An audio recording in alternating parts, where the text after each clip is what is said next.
দেশে বিদেশে যে যেখান থেকে এই অনুষ্ঠান দেখছেন সবাইকে স্বাগত জানাচ্ছি আমরাও পারি অনুষ্ঠানে। দর্শক, জীবন খুবই বৈচিত্র্যময়, কখনো আনন্দের আবার কখনো তা কষ্টের অথৈ সাগরে ভেসে যাওয়ার নাম। আর আত্মবিশ্বাসী মানুষেরাই পারেন সেই সাগর পাড়ি দিয়ে কাঙ্ক্ষিত লক্ষ্যে পৌঁছাতে। তেমনি একজন আত্মবিশ্বাসী মানুষ আমাদের আজকের অতিথি বিশ্বজিৎ বিশ্বাস। চলুন পরিচিত হই এই আত্মবিশ্বাসী মানুষটির সাথে। বিশ্বজিৎ বিশ্বাস ব্রাহ্মণবাড়িয়া জেলার নাসিরনগর থানায় জন্মগ্রহণ করেন। 1981 সালে তিনি পূর্ণ দৃষ্টিশক্তি নিয়েই এই পৃথিবীতে জন্ম নেন। 3 ভাই বোনের মাঝে তিনি সবার বড়। অন্য 10 জন মানুষের মতো তিনি স্বাভাবিকভাবেই জীবনযাপন করছিলেন, কিন্তু 2000 সালের মাঝামাঝি সময়ে দিন শেষে ঘরে ফিরছিলেন। অকস্মাৎ অনুভব করলেন চোখে কম দেখতে পাচ্ছেন।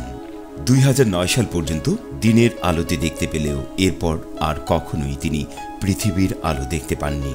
এখন শুধু তিনি রাত আর দিনের তফাৎটুকু বুঝতে পারেন। বিশ্বজিৎ বিশ্বাস এটাকে একটি নিছক দুর্ঘটনা মনে করে সব ভুলে যেতে চান। সূচনা করেন জীবনের নতুন এক অধ্যায়। আর এই নতুন অধ্যায়ে জীবনকে এগিয়ে নিয়ে যাওয়ার জন্য নতুন করে জীবনযুদ্ধে লিপ্ত হন। তার এই নতুন অধ্যায়ের কথা শুনব বিশ্বজিৎ বিশ্বাসের নিজের মুখেই।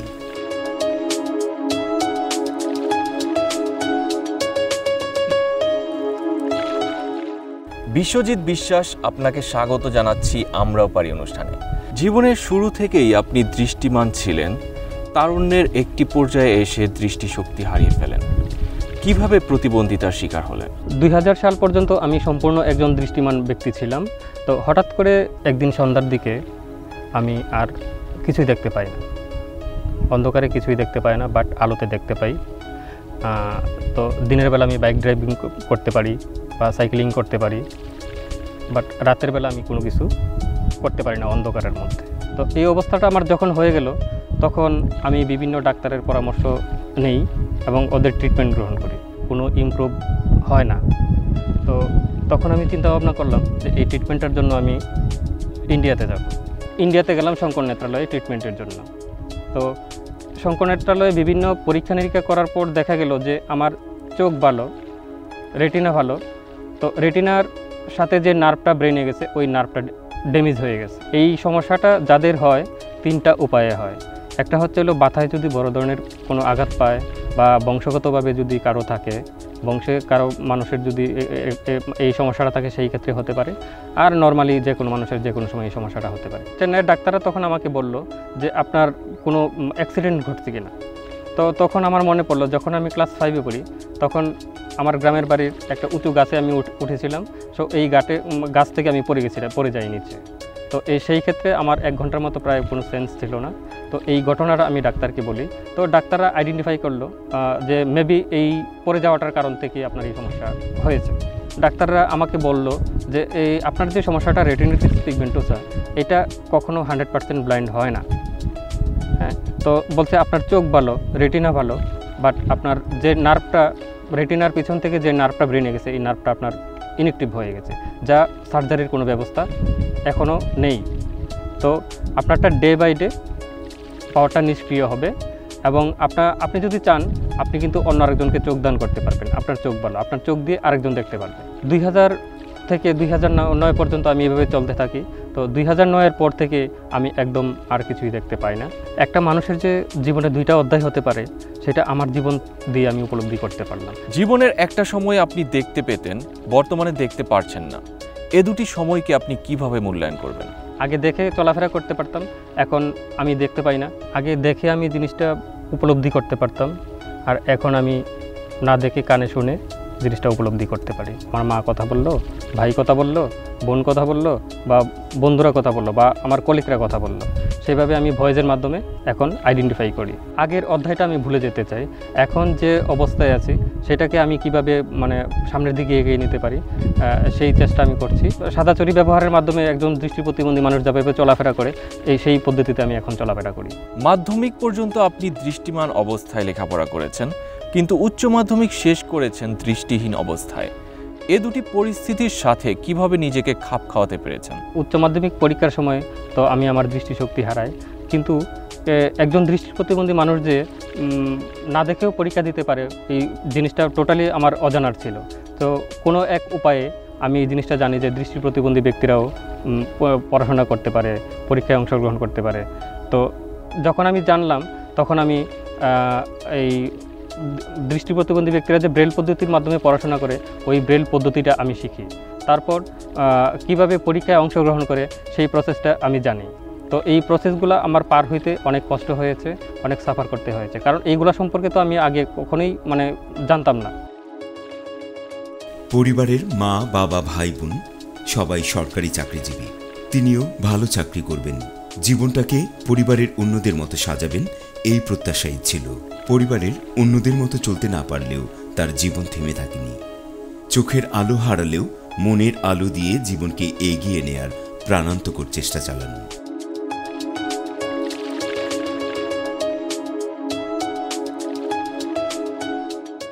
আপনার জীবনের বাকি গল্প শুনবো বিরতির পর এসে। দর্শক, বিরতি নেবার সময় হয়ে গেল, নিয়ে নিচ্ছি ছোট্ট একটি বিরতি। কোথাও যাবেন না, ফিরে আসছি এক্ষুনি। প্রিয় দর্শক, বিরতি শেষে ফিরে এলাম। স্বাগত আমরাও পারি অনুষ্ঠানে। পরিবার, সমাজ এবং কর্মসংস্থানের ক্ষেত্রে কোনো বাধার সম্মুখীন হতে হয়েছে কি? আচ্ছা, সেক্ষেত্রে আমি বলবো দৃষ্টিহীনতার আগ এবং পর আমার বন্ধুবান্ধব বলেন, আমার পরিবার বলেন, এদের মধ্যে আমি এ পর্যন্ত কোনো বাধার সম্মুখীন আমার হতে হয়নি। আগে যে ভালোবাসা পেতাম বন্ধুবান্ধবের কাছ থেকে, ডাকলে আসতো, পরিবারের কাছ থেকে, এখন পর্যন্ত সেই জিনিসটাই বহাল আছে। আমি এর মাঝখানে কোনো প্রতিবন্ধকতার শিকার এখন পর্যন্ত হইনি। সামাজিক ক্ষেত্রে বলবো, যখন আমি ওই 29 ফেব্রুয়ারি 2016 আমার বিয়ের কাজটা সম্পন্ন করি, তো আমার বিয়ের আগে আমার যে জীবনসঙ্গিনী হয়েছেন ওনাকে বিশেষভাবে প্রভাবিত করতো সমাজের লোকজন, যে একটা ছেলে দৃষ্টি প্রতিবন্ধী ব্যক্তি, তার কাছে আপনারা কেন বিয়ে দিবেন? সে কি করবে? আপনার মেয়েকে তো ভরণ পোষণ করাতে পারবে না। একটা সময় যখন আমার জীবনসঙ্গিনী সেই জিনিসটা শুনতে পারলেন, তখন উনি ব্যাপক আকারে সে বাধার তাদেরকে বুঝাইলেন যে দেখেন, আমিও কিন্তু একসময় এরকম হতে পারি, এটা আমি যদি কিছু মনে না করি তাহলে আপনারা সেখানে বলার কে? সে তীব্রভাবে প্রতিবাদ জানায়। চাকরির বিষয়টার দিকে বলবো যে আমি যখন আমার একটা বিশাল গ্যাপ সৃষ্টি হয়ে গেছিলো, আমি পড়াশোনা করতে পারিনি, আমি জানতাম না, ইভেন আমার পরিবার পর্যন্ত জানতো না, যেহেতু আমার পরিবারে এরকম প্রতিবন্ধী ব্যক্তি ছিল না, সেই ক্ষেত্রে আমার পরিবারও জানতো না, ইভেন আমিও জানতাম না। সেক্ষেত্রে অনেক বিশাল একটা গ্যাপ সৃষ্টি হয়ে গেছে। তো যখন আমি জানতে পারলাম, তখন আমার পরিবার বলল যে তুমি যদি করতে চাও, পড়াশোনা করতে চাও, সেক্ষেত্রে তুমি পড়াশোনা করতে পারো, আমাদের কোনো ইস্যু নাই, সেখানে তুমি চালায়া দাও। যে কম্পিউটার ডিভাইসটা কিন্তু আমার অনেক প্রিয় একটা ডিভাইস ছিল। যখন আমি দৃষ্টি প্রতিবন্ধিতার শিকার হয়ে গেলাম, তখন আমি ভাবলাম যে আমি কি আর কম্পিউটার অ্যাক্সেস করতে পারবো না? হঠাৎ করে আমি জানলাম যে দৃষ্টি প্রতিবন্ধী ব্যক্তিরাও কম্পিউটার ব্যবহার করতে পারে। তো একটা দৃষ্টি প্রতিবন্ধী সংগঠন, এনজিও, ওখানে দৃষ্টি প্রতিবন্ধী ব্যক্তিদের কম্পিউটার প্রশিক্ষণের ব্যবস্থা রয়েছে। তো এখানে যখন আমি যোগাযোগ করি, সেখান থেকে আমাকে বলা হলো যে আপনি তো এসএসসি পাস, তো আপনি কম্পিউটার প্রশিক্ষণ করে কি করবেন? এখানে তো অনেক এমএ পাস, আরও উচ্চতর ডিগ্রিধর লোকজন আছে, আপনি সেই ক্ষেত্রে কি করবেন? তো একটা দৃষ্টি প্রতিবন্ধী সংগঠন হয়েও, প্রতিবন্ধী ব্যক্তিদের প্রশিক্ষণ সেন্টার হয়েও, আমি একজন দৃষ্টি প্রতিবন্ধী ব্যক্তি হয়ে তাদের কাছে রিকোয়েস্ট করলাম যে আমি এই জিনিসটা শিখতে চাই। এখান থেকে যখন আমাকে ডিজেলাও করা হলো, তখন আমি সাময়িকভাবে একটু মনের দিকে বিধ্বস্ত হয়ে পড়ি। তো তখন পরক্ষণে আবার চিন্তা করলাম যে না, এটা হবে না। যখন আমি জানতে পারলাম যে এগুলো করা যায়, আমি যে কোনো মূল্যে, যে কোনো জায়গা থেকে আমি এটা করতে চাই এবং করবই, আমি এই যুদ্ধে জয়ী হব। তখন অন্য একটা উপায়ে আমি young power in social action, YPSA নামে একটি অর্গানাইজেশন আছেন চিটাগংয়ে, ওখানকার যে প্রোগ্রাম ম্যানেজার রয়েছেন দৃষ্টি প্রতিবন্ধী ব্যক্তি, ভাস্কর ভট্টাচার্য, ওনার সাথে কন্ট্যাক্ট করার পর উনি আমাকে কম্পিউটার প্রশিক্ষণের ব্যাপারে সব ব্যবস্থা করে দেয়। উনি আমাকে আবাসিক ব্যবস্থা দেয়, ওনার এনজিও থেকে খাবার সার্ভ করে, উনি আমাকে প্রশিক্ষণ দিয়েছেন এবং সার্টিফিকেট দিয়েছেন, এবং চাকরির জন্য উনি পর্যাপ্ত চেষ্টা করেছেন আমাকে কোথাও কোনো এনজিওতে ইনভলভ করানো যায় কিনা। উনি আমাকে যতটুকু হেল্প করছে, আমি আমার জীবনের সর্বোচ্চ হেল্প পাইছি ওনার কাছ থেকে। হঠাৎ করে আমার ফোনে একটা ফোন আসে, work for a better Bangladesh WBB trust একটা এনজিও থেকে, যে এখানে আমাদের সাথে আপনি একটু কন্ট্যাক্ট করতে পারবেন কিনা। আমরা তো প্রতিবন্ধী ব্যক্তিদের নিয়ে কাজ করতে চাই, যে এখানে আপনি আমাদের যদি একটু সময় দেন। এখানে আমি অ্যাসিস্ট্যান্ট প্রজেক্ট হিসেবে যোগদান করি। আমাদের যে অ্যাডভাইজার ম্যাম রয়েছেন উনি এত মানে ঠান্ডা মেজাজের এবং এত ভালো, আমরা যদি কখনো কাজে ভুল করি তখন আমাদেরকে আরও মনোযোগ বাড়িয়ে দেয় যে কোনো সমস্যা নেই, তোমরা কাজ করো। ঢাকায় তো আমার কেউ নেই, তো এখানে যখন আমি চাকরি করতে আসলাম তখন আমাকে এখানে অ্যাসিস্ট্যান্ট প্রজেক্ট হিসেবে জয়েন করার পর ওই work for a better Bangladesh WBB trust থেকে আবাসিক ব্যবস্থা, থাকা সব কিছুর ব্যবস্থা আমাকে করে দেন। এই অফিস থেকে সব কিছু অর্গানাইজ করেন। আমি এই প্রতিষ্ঠানে আসতে পেরে, চাকরি করতে পেরে আমি নিজেকে খুব আনন্দিত মনে করি। আমার কথা হলো একটা প্রতিবন্ধী ব্যক্তির ক্ষেত্রে অবশ্যই কিছু অবদান আছে দেশের জন্য। ওরা ভালো কাজ করতে পারে, এরা আমাদের জন্য অনেক কিছু করতে পারে। এই অবদান আমি নিতে চাই। আমি যে কিছু দিতে চাই এদেরকে তা না, আমি একটা সুযোগ বানাতে চাই যে এদের অবদান এরা ঠিকমতো করতে পারবে। তো আমি চাইছি নিজের অধিকারের জন্য ওরা নিজেই কাজ করে। আমি ওদের জন্য ওইভাবে করতে বলতে পারবো না, এদের যে কী সমস্যা ফেস করে বা কী লাগে। আমি চাইছি নিজের প্রতিবন্ধী ব্যক্তিরা এদের অধিকার পাওয়ার জন্য নিজে কাজ করবে। আমি একটু গাইডেন্স দিতেছি, কিন্তু মূল অ্যাডভোকেসি, নেটওয়ার্কিং সব ওরা নিজে করতেছে। আমাদের অফিসে বিভিন্ন বিভাগ আছে। একটা আমরা আসলে যাতায়াতের বিষয় দেখে, তো যাতায়াতের ক্ষেত্রে আমরা চাই একটা ভালো বস্তু হবে সবার জন্য। তো আমরা যদি একটা বস্তু করতে পারি যে প্রতিবন্ধী ব্যক্তিরা সহজে যাতায়াত করতে পারে, নিরাপদভাবে রাস্তা পার করতে পারে, নিরাপদভাবে হাঁটবে বা রিক্সাতে চলাচল করতে পারবে, তখন সবার জন্য সুবিধা হবে। একজন প্রতিবন্ধী ব্যক্তি যখন সহজে বাসে যাতায়াত করতে পারে তখন অবশ্যই সবাই পারবে। এটা প্রতিবন্ধী ব্যক্তিরা নিজে যে সমস্যাগুলো আছে এবং অ্যাডভোকেসির ক্ষেত্রে, যেমন আমি যদি যাই সরকারের কাছে যদি বলি যে একজন হুইল চেয়ারে বা একজন দৃষ্টি প্রতিবন্ধী সে কীভাবে ঘুরবে রাস্তায়, এটা খুব একটা সেন্স হবে না। কিন্তু যদি একজন বলে আমার যে সুবিধা আছে আমি কীভাবে যাতায়াত করবো, তখন মানুষ আরও সুন্দরভাবে শুনবে অবশ্যই। বাংলাদেশে যে সমস্যাগুলো আছে প্রতিবন্ধী ব্যক্তিদের জন্য, ওরা নিজে যদি কাজ করতে পারে ওইগুলি সমাধানে নিয়ে আসার, তাহলে এরও সুবিধা হবে, সবার সুবিধা হবে। আমি WBBতে আছি একদম প্রথম থেকে 98 সাল।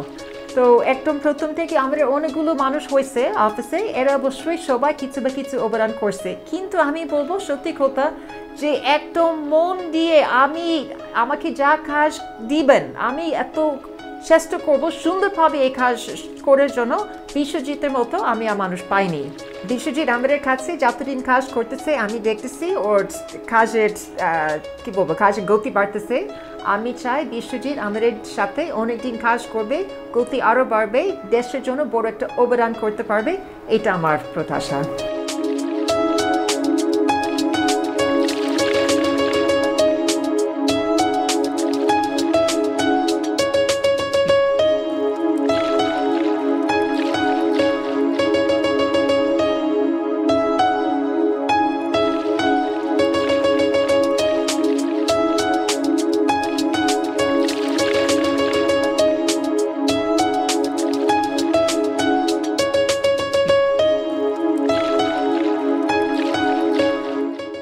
জীবনকে সামনে এগিয়ে নেওয়ার ক্ষেত্রে কি কি পরিকল্পনা রয়েছে?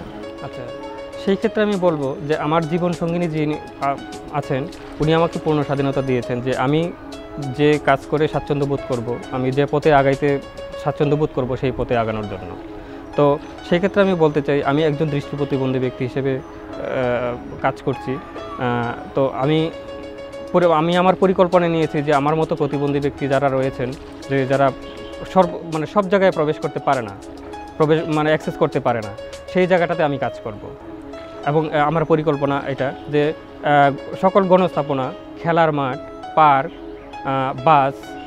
বাস স্টপেজ, রেল স্টেশন, আদার্স ট্রান্সপোর্টগুলো, এগুলোতে কিন্তু সকল প্রতিবন্ধী ব্যক্তি আসা যাওয়া করতে পারে না, অ্যাক্সেসেবল সিস্টেম আমাদের দেশে নাই। ওনারা যাতে সহজভাবে সকল গণস্থাপনায়, সকল পাবলিক স্পেস, সকল পরিবহন, গণপরিবহন, খেলার মাঠ, পার্ক, এগুলোতে যাতে সহজে প্রবেশগম্য করতে পারে, অ্যাক্সেসিবিলিটি নিশ্চিত করতে পারে, সহজে আসা যাওয়া করতে পারে, সেই কাজটা আমি করতে চাই এবং এই কাজটা নিয়ে আমি এগিয়ে যেতে চাই। বিশ্বজিৎ বিশ্বাস আপনার জীবনের বাকি গল্প শুনবো, তবে বিরতির সময় হয়ে গেছে। দর্শক, নিয়ে নিচ্ছি আরও একটি বিরতি, কোথাও যাবেন না, ফিরে আসছি এক্ষুনি। প্রিয় দর্শক, বিরতি শেষে ফিরে এলাম। স্বাগত আমরাও পারি অনুষ্ঠানে।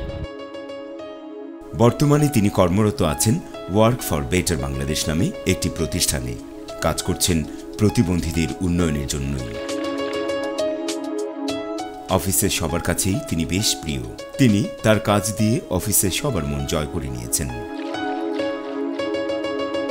অফিসের সবাই তার সাথে বেশ আন্তরিক। মিটিংয়েও প্রতিনিয়ত আলোচনা হয় প্রতিবন্ধীদের উন্নয়নের অগ্রগতি নিয়ে। তারা চায় মিটিং সহ সব জায়গাতেই সবাই সমান তালে হাসি খুশি থাক।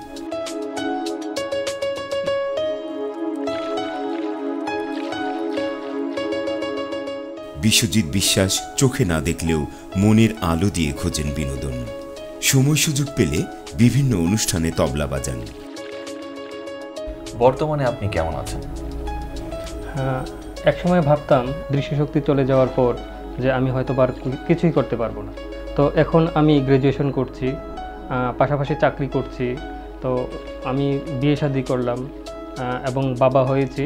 অনেক সময় আমার সমাজের আশেপাশের মানুষের লোকজনের মুখ থেকে শুনি যে অপ্রতিবন্ধী মানুষরা অনেক শিক্ষিত, উচ্চশিক্ষিত হয়েও চাকরি বাকরির জন্য অনেক হতাশ হয়ে আছে।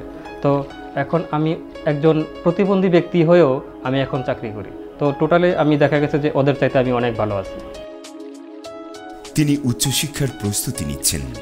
যেহেতু শুনে শুনে পড়াশোনা করেন, তাই তার রুমমেটের সাহায্য নিয়ে পড়াশোনা চালিয়ে যাচ্ছেন।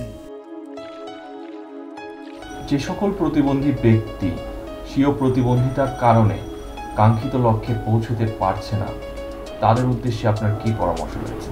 আমি একসময় অপ্রতিবন্ধী ব্যক্তি ছিলাম, কিন্তু এখন আমি দৃষ্টি প্রতিবন্ধিতার শিকার। আমি আমার অন্যান্য প্রতিবন্ধী ভাই বোনদের উদ্দেশ্যে বলতে চাই, আপনারা প্রতিবন্ধী ব্যক্তি হয়ে কোনো হতাশা করবেন না। দেশে অনেক কর্মসংস্থানের সুযোগ আছে, প্রশিক্ষণের সুযোগ আছে। আপনারা ওই সুযোগগুলি যদি গ্রহণ করতে পারেন, নিজেকে স্বাবলম্বী করে তুলতে পারেন। তিনি চোখে দেখতে পান না, সেই কষ্ট ভুলে সন্তানের জন্মাগমনকে নিয়ে কিভাবে ভালো থাকা যায় সেই চেষ্টাই করেন। এখন তার সময় ভালোই কেটে যাচ্ছে। জীবনের অনেকটা পথ পাড়ি দিয়ে তিনি এখন একজন সফল মানুষ। কোনো প্রতিবন্ধকতাই তাকে আটকাতে পারেনি।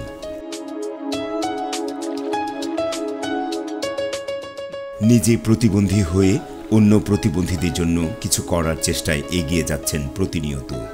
তার এই পথ চলায় সকল প্রতিবন্ধকতা তার কর্মে চাপা পড়ুক, সকল সফলতা তার দরজায় এসে করা নাড়ুক, এটাই মাই টিভির প্রত্যাশা।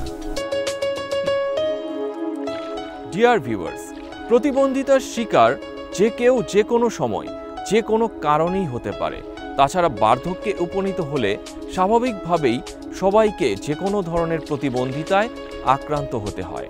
নতুন যে ভবনটি নির্মিত হচ্ছে, তাতে যদি র্যাম্প, লিফটের সুবিধা নিশ্চিত করা হয়, তাহলে হুইলচেয়ার ব্যবহারকারীদের পাশাপাশি সকলেই তা থেকে উপকৃত হবে। সুতরাং এ ব্যাপারে এখনই চিন্তা করা প্রয়োজন। আজ বিদায়ের সময় হয়ে গেছে, তবে কথা দিচ্ছি ফিরে আসবো আগামী পর্বে নতুন একজন আত্মবিশ্বাসী মানুষকে নিয়ে। সে পর্যন্ত ভালো থাকুন। আল্লাহ হাফেজ।